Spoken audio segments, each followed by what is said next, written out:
룻기는 우리가 그 시어머니 나오미와 또 그 며느리였던 룻에 대한 그 아름다운, 고부간의 아름다운 얘기로 우리가 잘 알려져 있죠. 그 부분의 그 사이가 사실은 참 어려운 사이인데, 이 나오미와 룻의 얘기는 참 아름답습니다. 참 룻기를 보면 참 아름다운 한 편의 소설을 보는 것 같아요. 그렇죠?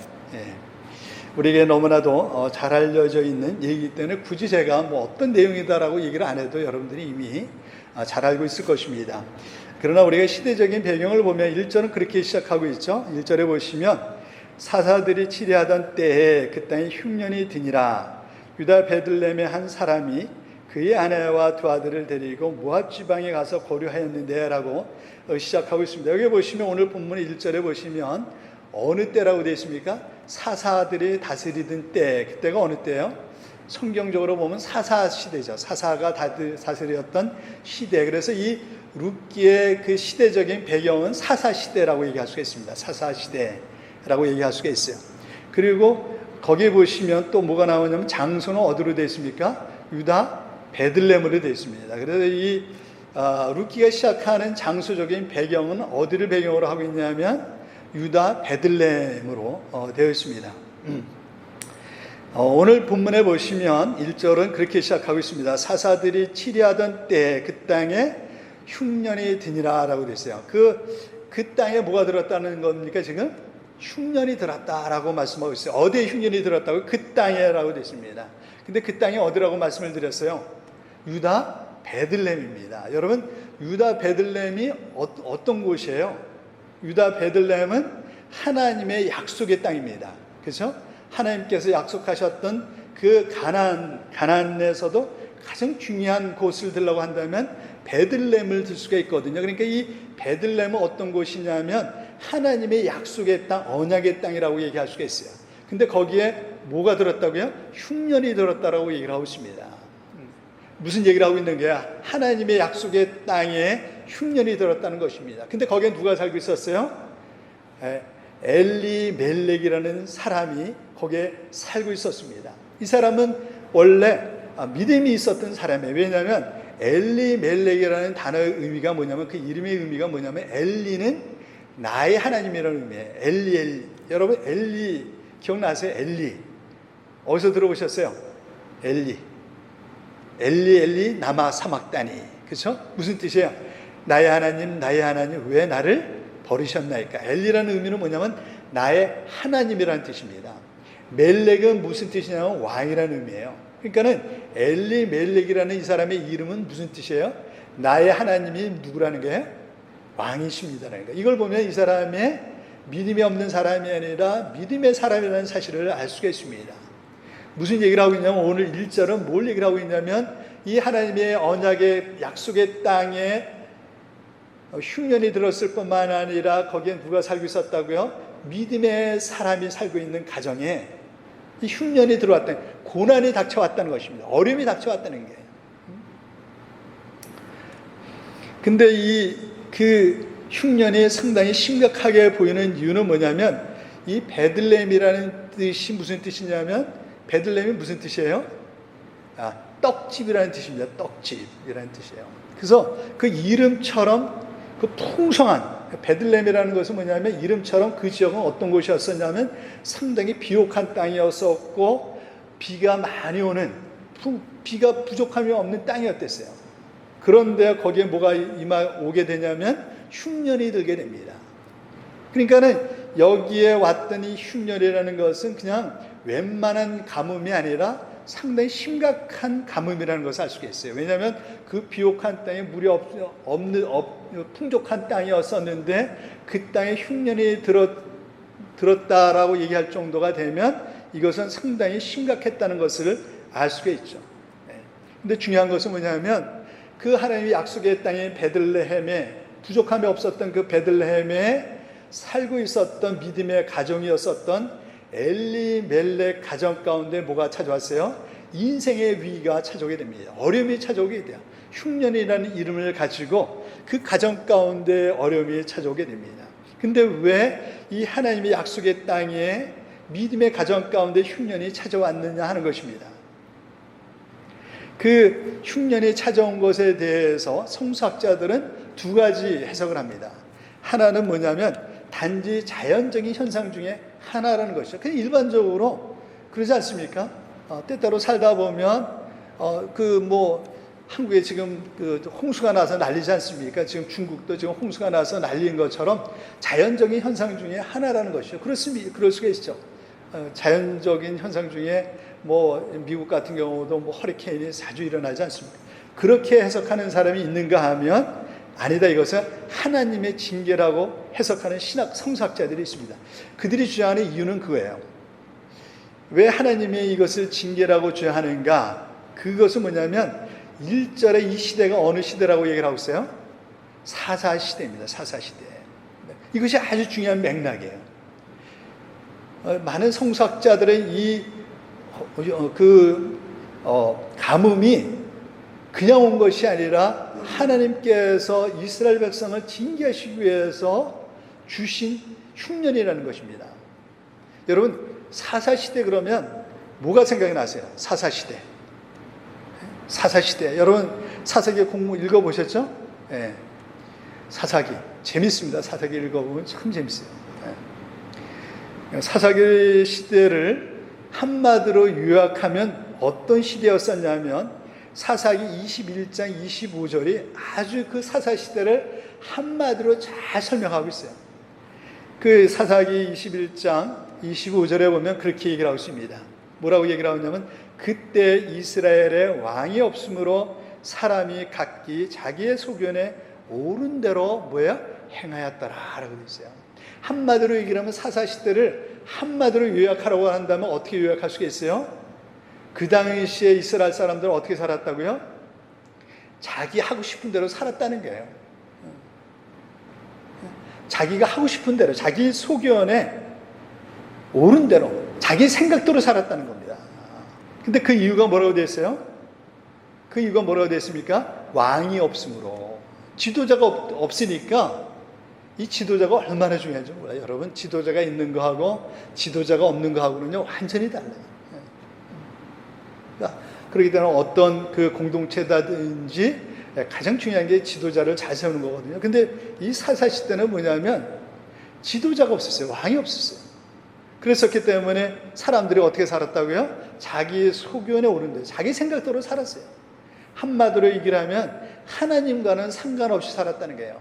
사사시대는 어떤 시대였었냐면 영적인 지도자가 없었기 때문에 사람들이 자기 소견에 옳은 대로, 자기 하고 싶은 대로, 자기 생각대로 살았다는 거예요. 이 생각이 얼마나 중요한지 모릅니다. 생각을 올바로 가져야 되거든요. 생각이 잘못되면 자기 마음대로 살거든요. 이 사사시대가 그렇게 되었습니다. 이 지도자가 없으므로 사람들은 자기 마음대로 살던 시대였었죠. 하나님의 백성임에도 불구하고 어떻게 살았다는 거예요? 하나님의 백성은 어떻게 살아야 돼요? 하나님 중심으로 하나님 말씀 가운데 순종하면서 그것이 나에게 유익이 되든 안 되든 하나님 말씀 중심으로 살아야 되는데 그들은 하나님 중심, 말씀 중심으로 사는 것이 아니라 자기 생각 중심, 자기 중심으로 살았다는 거예요. 그래서 하나님은 어떻게 하셨습니까? 사사기를 보면 그럴 때 하나님은 어떻게 하셨어요? 징계를 하셨어요. 징계를. 그래서 많은 성서학자들은 이 베들레헴에 임했던 이 흉년은 단순히 자연현상 중에 하나가 아니라 그 자기 멋대로 하나님과는 상관없이 하나님의 백성이 하나님과는 상관없이 살고 있었던 이 이스라엘 백성을 징계하기 위한 하나의 수단이었었다라고 얘기를 하고 있습니다. 하나님의 백성이 하나님과 상관없이 자기 하고 싶은 대로 살면요, 하나님의 가정에도 하나님의 약속의 땅에도 뭐가 올 수 있다는 것을 알 수가 있어요. 흉년이 올 수 있다는 사실을 알 수가 있어요. 그것이 하나님의 자기 백성에 대한 뭐의 표현입니까? 사실은 사랑의 표현이에요. 만약에 자녀가 잘못되었음에도 불구하고 그 부모가 자녀를 그냥 내버려 둔다고 한다면 그것은 그 부모가 자녀를 뭐 한다는 증거예요? 사랑한다는 증거가 아니에요. 사랑하지 않는다는 증거예요. 여러분이 사랑하는 자녀가 잘못되었을 때 만약에 여러분이 자녀들을 그냥 내버려 둔다고 한다면 그 부모가 그 자녀를 사랑한다라고 얘기할 수 있습니까? 그럴 수가 없어요. 그 자녀를 진정으로 사랑하는 부모란다고 한다면 자녀가 잘못됐을 때 어떻게 해야 돼요? 반드시 그 문제를 지적하고 바로잡고 야단을 쳐야죠. 바로 그렇습니다. 하나님의 백성이 잘못되었을 때 은혜로 구원을 받았음에도 불구하고 그 하나님의 자녀가 잘못됐을 때 하나님께서는 어떻게 하세요? 징계를 하세요. 히브리서 12장 8절에 보시면 징계는 다 받는 것이 어긋날 너에게 없으면 뭐예요? 사생하여 친아들이 아니라라고 얘기하고 있어요. 우리가 하나님의 구원받은 자녀이고 백성임에도 불구하고 우리가 그래서 그런데도 불구하고 잘못됐는데도 우리 삶 가운데 아무런 문제가 없다고 한다면 여러분 그것은 좋은 게 결코 아니라는 거예요. 여러분 뭐라는 거예요? 만약에 내가 하나님의 자녀임에도 불구하고 내가 하나님 말씀대로 제대로 살지 못하고 잘못 살고 있는데도 아무런 문제가 없다고 한다면 그것은 하나님의 자녀가 아니라는 것입니다. 친자녀가 아니라는 거예요. 하나님은 그냥 두지 않는다는 거예요. 그렇기 때문에 은혜로 구원받았다고 모든 것을 용서받았다고 우리는 결코 아무렇게나 살아서는 안 돼요. 아무렇게나 살아서는 안 됩니다. 왜냐하면 하나님께서 사랑하시기 때문에 그냥 두지 않으세요. 그게 이스라엘 역사 아닙니까? 이스라엘 역사를 보세요. 하나님께서 이스라엘 백성을 사랑하셨기 때문에 이스라엘 백성이 잘못될 때마다 하나님이 얼마나 이스라엘 백성들을 야단치고 그랬습니까? 그렇기 때문에 어떻게 보면 이스라엘 백성이 하나님께 더 힘든 과정을 겪게 됩니다. 하나님한테 더 야단을 맞아요. 이방 민족은 잘못해도 하나님이 그냥 내버려 두시는데 이스라엘 백성이 잘못되면 하나님이 그냥 두시지 않습니다. 그게 구약의 역사 아니에요? 그렇죠? 여러분 구약의 역사를 통해서 여러분은 뭐를 배우세요? 그걸 배우지 않습니까? 하나님의 살아있는 이스라엘 백성이었었지만 그들이 잘못되었을 때 하나님께서는 그들을 그냥 내버려 두시지 아니하시고 어떻게 하세요?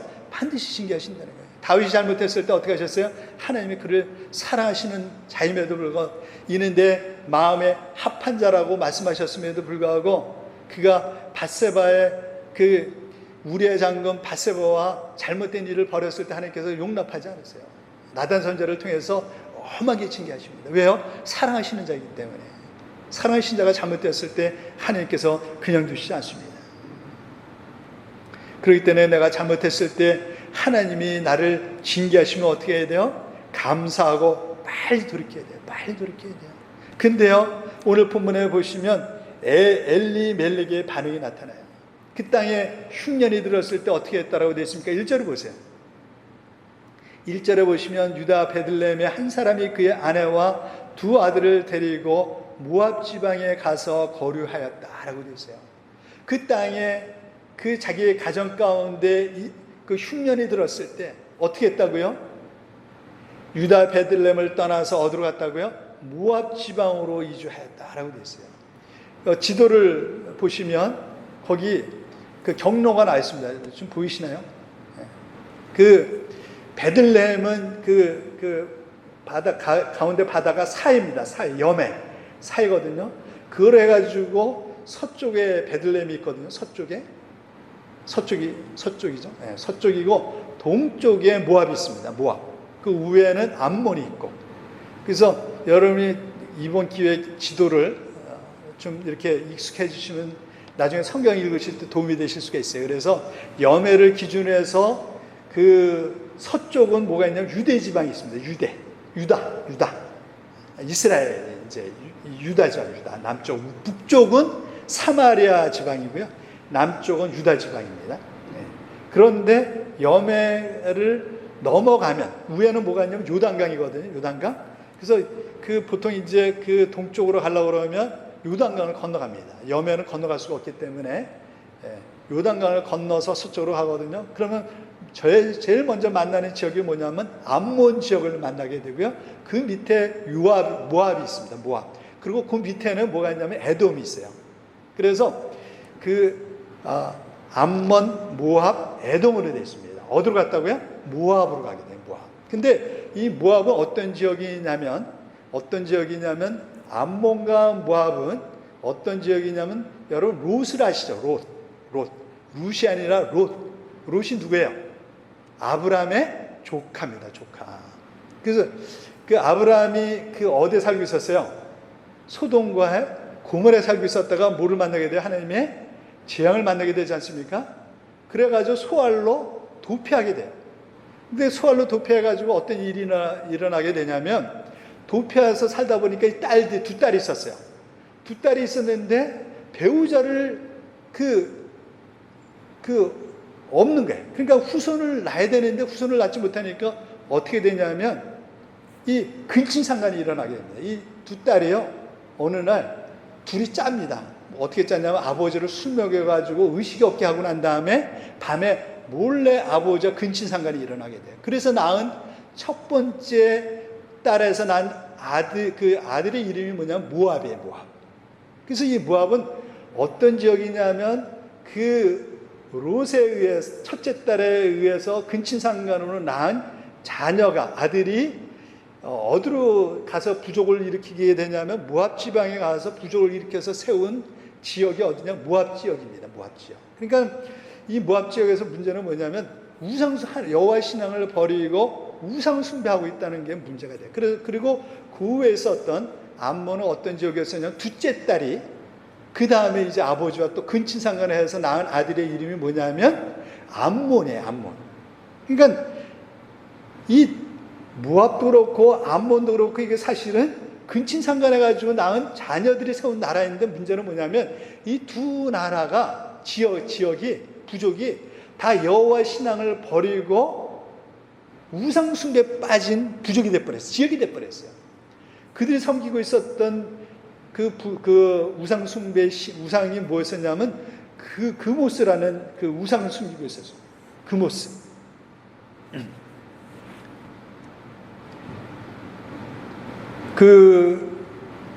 어디냐면 열왕기상 11장 7절에 보면, 거기 보면 그 하나님이 아주 가증스럽게 여겼던 우상이 있었는데 그 우상이 뭐냐면 그모스입니다.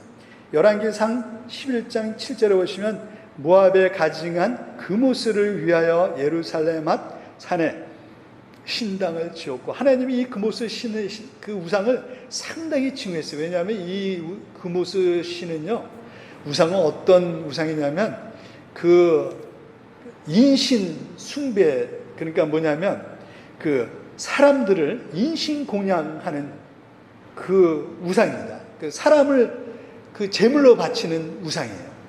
우리나라의 옛날에 심청전처럼 그런 겁니다. 그래서 하나님이 아주 싫었어요. 근데 그 모압 지역에 있는 모압 부족은 어떤 부족이었었냐면 우상을, 그모스라는 우상 섬기고 있었던 부족이었댔어요. 그러니까 한마디로 얘기해서 엘리멜렉이 베들레헴 땅에서 그 모압 지방으로 이전했다는 것을 뭘 얘기를 하고 있습니까? 하나님의 약속의 땅을 벗어나서 어디로 갔다는 거예요? 우상을 섬기기 위해서 우상이 지배하고 있는 땅으로 갔다는 거예요. 좀 더 얘기를 쉽게 얘기를 하면, 영적으로 얘기를 하면 하나님을 버리고 뭐를 찾아간 거예요? 우상을 찾아간 거라고 마찬가지라고 얘기할 수가 있어요. 우리는 엘리멜렉처럼 어려움이 찾아오면 쉽게 하나님의 약속의 땅을 버리고 포기하고 쉬운 곳을 찾아갈 수가 있어요. 찾아갈 수 있습니다. 엘리멜렉이 바로 그런 사람이었어요. 전 인간적으로 우리가 이해할 수가 있어요. 그렇죠? 그렇지 않습니까? 흉년이 왔기 때문에 당장 먹을 것이 떨어지게 되고, 그렇게 되면 어떻게 해서든지 먹을 것을 찾아 나서야 된다는 것이 우리가 가지고 있는 기본적인 반응입니다. 그러나 그럼에도 불구하고 중요한 건 뭐냐면 이 사람의 엘리멜렉은 어떤 사람이에요? 신앙의 사람이에요. 신앙의 사람. 여호와 나의 하나님은 왕이십니다 라고 이름까지 가지고 있었던 사람이었어요. 그렇다면 한다면 이 하나님의 사람은 아무리 힘들고 어려워도 어떻게 해야 돼요? 약속의 땅을 떠나지 말았어야 돼요. 약속의 땅을 떠나면 안 됩니다. 아무리 힘들고 어렵다고 할지라도 그거 당장 자기 앞에 온 그 힘들고 어려운 것 때문에 하나님의 약속의 땅을 떠나서 우상이 가득한 그런 그 모압으로 가서는 안 돼요. 모압으로 가서는 안 돼요. 그것은 불신앙입니다, 여러분. 불신앙이에요. 그렇게 해서 당장 그들에게 닥쳐온 그 흉년의 문제는 해결할 수가 있지만, 그러나 문제는 뭡니까? 그것이 궁극적인 문제 해결이 되지 않는다는 데 있어요. 우리가 이제 앞으로 살펴보시겠지만 그렇지 않습니다. 그것이 문제 해결이 되지 않는다는 데 문제가 있어요. 우상은요, 우리에게 도움이 되지 않습니다. 우리의 궁극적인 문제를 해결해 줄 수가 없어요. 많은 그리스도인들이 인생에 고난이 닥쳐오면 너무나도 쉽게 약속의 땅을 떠나서 세상으로 가고 있다는 데 문제가 돼요. 세상과 타협을 하게 되고요. 하나님의 사람들이 지켜야 될 선이 있는데 그 선을 무너뜨리게 되고요. 그래서 세상 사람들과 별반 다르지 않는 삶을 살 수가 있다는 데 문제가 있습니다. 문제가 있습니다. 우리는 그렇게 생각해서는 안 돼요. 결국 어떻게 됩니까? 3절에 보면 그 결과를 기록하고 있어요. 그 결과 어떻게 됐을까? 그들이 그러면요, 그 모압 지방으로 가서 잘 살았을까요? 잘 살았을까요?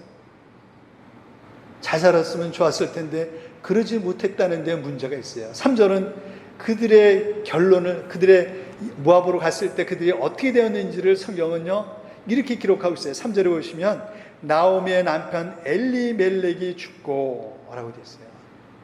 뭐 했다고요? 엘리멜렉이 죽게 됩니다. 거기 갔어요.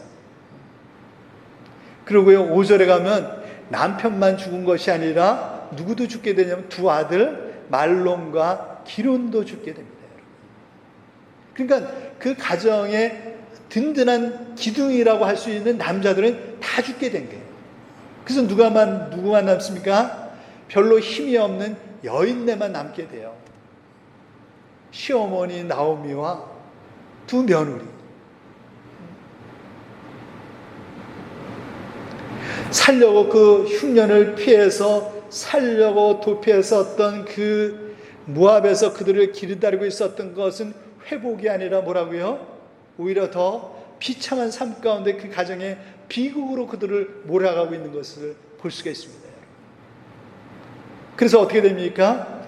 그런데요, 더 적어된 것은 뭐냐면 이 가정은 원래 그 베들레헴을 떠났을 때는 풍족한 가정이었댔어요. 그래서 알 수 있는 게 뭐냐면 21절입니다. 21절에 보면 거의 그렇게 기록하고 있어요. 내가 풍족하게 나갔더니 여호와께서 내게 비어 돌아오게 하셨느니라. 나갈 때는요 많은 재산을 가지고 있었어요. 많은 재산을 가지고 있었는데요, 그 모압 땅의 그 흉년을 피해서 기근을 피해서 도피하기 위해서 떠났는데 어떻게 됐습니까? 있었던 재산마저 다 풍지박산나요. 다 잃어버리게 돼요. 그래서 어떻게 됩니까? 나중에 돌아올 때는 빈손으로 돌아오게 돼요. 너무 비참하게 돌아오게 됩니다. 왜 그랬습니까? 당장 힘들고 어렵다고 하나님의 약속을 떠나지 그렇더라고 할지라도 떠나지 말았어야 되는데 떠남으로 말미암아 결국 그들을 기다리고 있었던 것은 회복의 역사가 아니라 오히려 더 비극적이고 비참하고 불행한 결말이 그들을 기다리고 있었다는 게.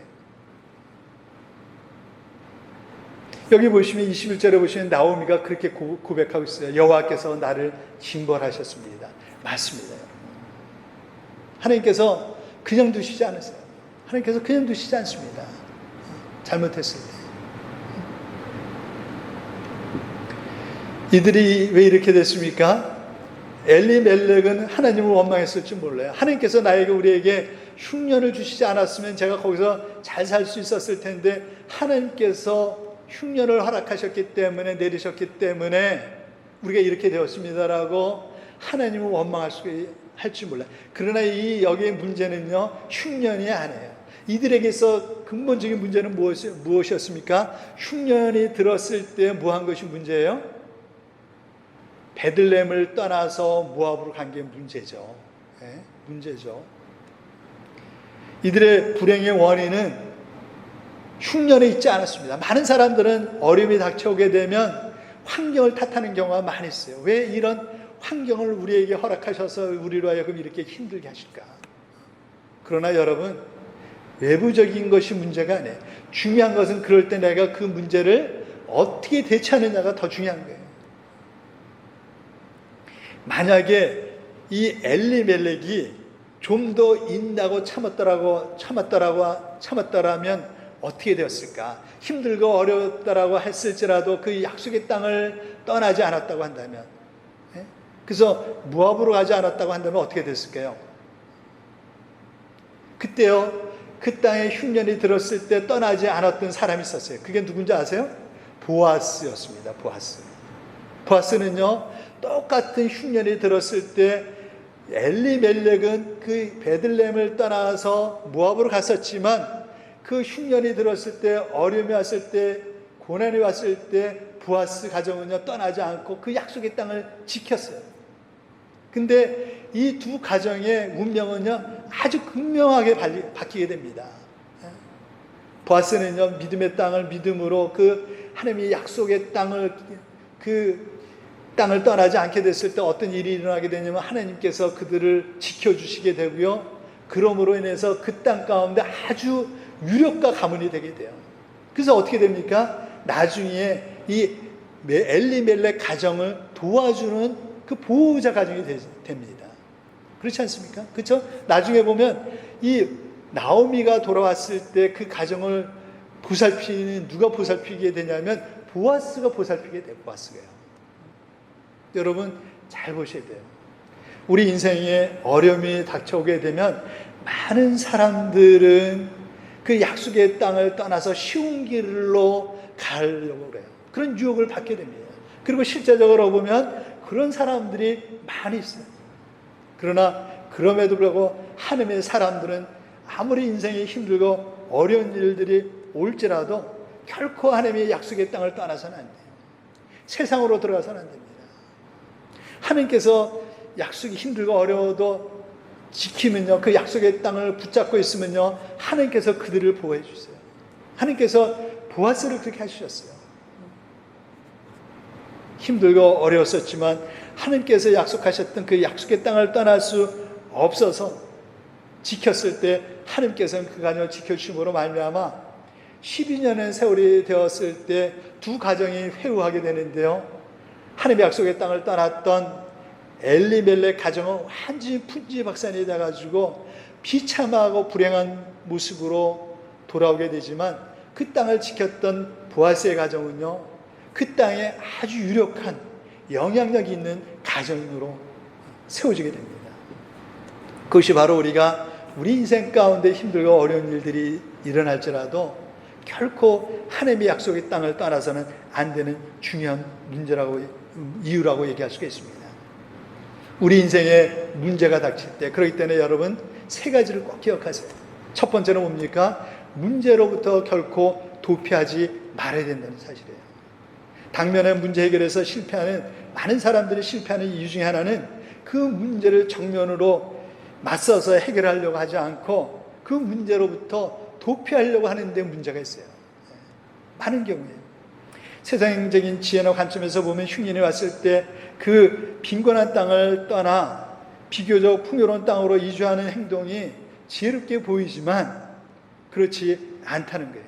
모압으로 이주하는 것은 문제 해결을 하는 방법이 아니라 단지 도피하는 수단에 불과했다는 사실입니다.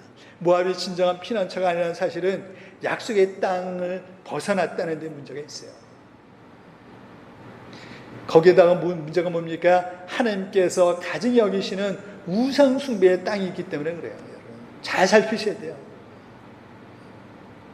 도피할 때가 따로가 있죠. 하나님의 사람들이 가야 될 곳이 있고 가지 말아야 될 때가 있어요. 경계선이 있습니다. 어느 선까지는 가능하지만 어느 선은 넘어서는 안 되는 곳이 있어요.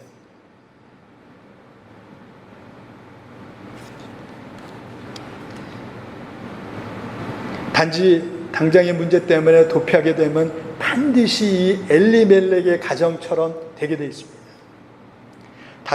그렇기 때문에 닥치는 문제로부터 도피하려기보다는 맞서셔야 돼요. 맞서요. 여러분 도피하지 마세요. 정면 돌파하세요. 정면 돌파하세요. 하나님의 사람들은 특별히 그래야 돼요. 여러분. 그러면 하나님께서 반드시 도와주십니다. 보아스를 그 흉년의 기근으로부터 지켜주셨던 하나님께서 마찬가지로 우리도 지켜주실 거예요. 두 번째는요, 문제의 본질을 파악해야 돼요. 왜 이 문제가 왔는지를 생각을 해야 돼요. 내 인생 가운데 어려움이 오고 인생의 위기가 오게 되면 제일 먼저 이 문제가 왜 나한테 일어났는지를 점검해 볼 필요가 있습니다. 왜냐하면 문제의 본질을 우리가 잘 이해하고 파악했을 때 거기에 대한 올바른 대처를 할 수가 있기 때문에 그래요.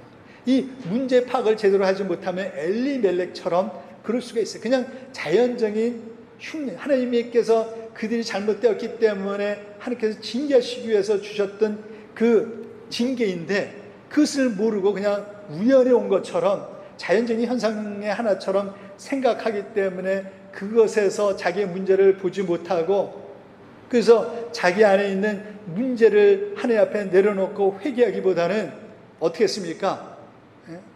그냥 넘어가고 도피했기 때문에 문제가 되는 거예요. 문제의 본질을 파악하지 못하면 거기에 대한 해답도 대처도 잘못될 수밖에 없어요. 그럴 때는 먼저 어떤 문제가 있었을 때 그 문제의 원인을 잘 알아야 돼요. 엘리멜렉도 흉년이 왔을 때 약속의 땅에 왔을 때 왜 하나님께서 이 땅 가운데 이 흉년이 들게 하셨는지를 잘 알아야 돼요. 그리고 자기 안에 잘못된 것이 있었을 때 어떻게 됩니까? 회개했어야 돼요. 돌이켰어야 돼요. 하나님 앞에 솔직하게 자기 문제를 인정하고 하나님 앞에 내려놓고 그리고 회개했어야 됩니다. 여기 흉년의 그것이 않습니까? 겉으로 보기에는 단순히 자연의 현상이 일반적인 흉년처럼 보였었지만 그렇지 않다는 거예요. 회개하고 그렇다고 한다면 회개하고 돌아왔어야 돼요. 그러면요 하나님께서 어떻게 하세요? 하나님께서요 문제 해결을 보여주시든지 아니면 문제를 하나님께서 해결해 주시든지 두 가지 중에 하나예요. 반드시 하나님께서 문제의 해답을 주시든지 해결해 주시든지 두 가지 중에 하나입니다. 아마 제가 보기에는 보아스가 그랬던 것 같아요. 보아스는 믿음의 사람이었습니다. 보아스는요 많은 사람들이 하나님 앞에 잘못되었을 때 그는요 하나님 앞에 나가서 회개했던 것 같아요. 우리의 죄를 용서해 주시옵소서. 하나님 더 이상 그렇게 살지 않겠습니다. 그래서 많은 사람이 그 사사시대에 보면 많은 사람들이 여호와의 신앙을 내려놓고요 포기하고요 우상숭배에 빠지고 자기의 하고 싶은 대로 살았지만 보아스는 그렇게 살지 않았던 사람이에요. 여러분. 보아스는 끝까지 신앙을 지켰던 사람이에요. 그는 그 흉년이 왔을 때 그 흉년의 원인을 알고 있었던 거예요. 세 번째 또 하나 우리가 문제를 닥쳤을 때 문제 해결의 기준을 분명히 해야 돼요.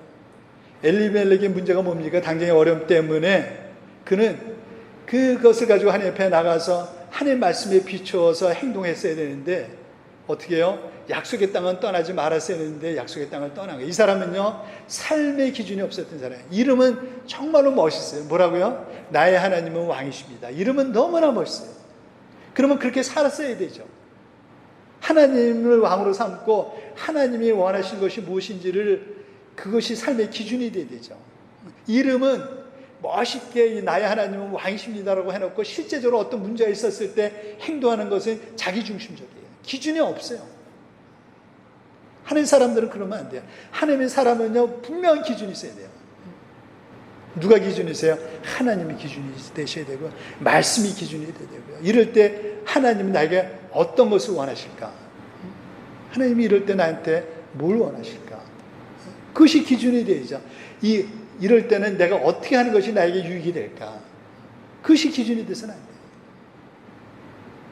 하나님 사람은 아무리 힘들고 어려워도요 삶의 기준이 분명하셔야 돼요.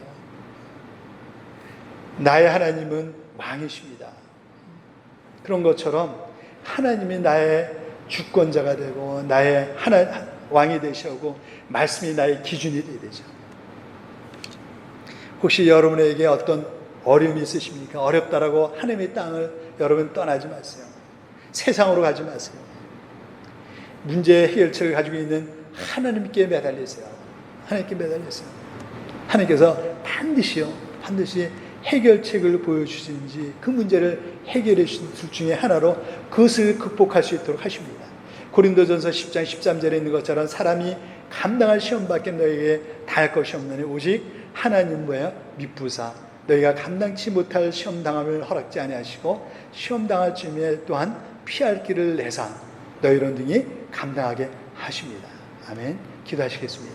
사랑과 은혜가 많으신 하나님 아버지 감사합니다. 아버지께서 우리 삶 가운데 함께 하시고 때때로 우리가 잘못되었을 때 우리를 사랑하심으로 말미암아 그냥 버려두시지 아니하시고 때때로 우리에게 사랑의 메로우리를 다스릴 때가 있음을 저희가 알고 있습니다. 주님, 그럴 때 우리가 늘 깨어있게 도와주시고, 힘들고 어렵다고 아버지 우리가 약속의 땅을 떠나 모압으로 가는 어리석은 자가 되지 않도록 주님 저희를 도와주시고, 그때마다 하나님 앞에 나가 하나님의 뜻을 구하고 붙잡을 수 있도록 도와주시고 하나님의 은혜를 구할 수 있도록 인도하여 주시옵소서. 함께 하신 아버지 감사합니다. 우리 주 예수 그리스도 이름으로 기도드렸습니다. 아멘.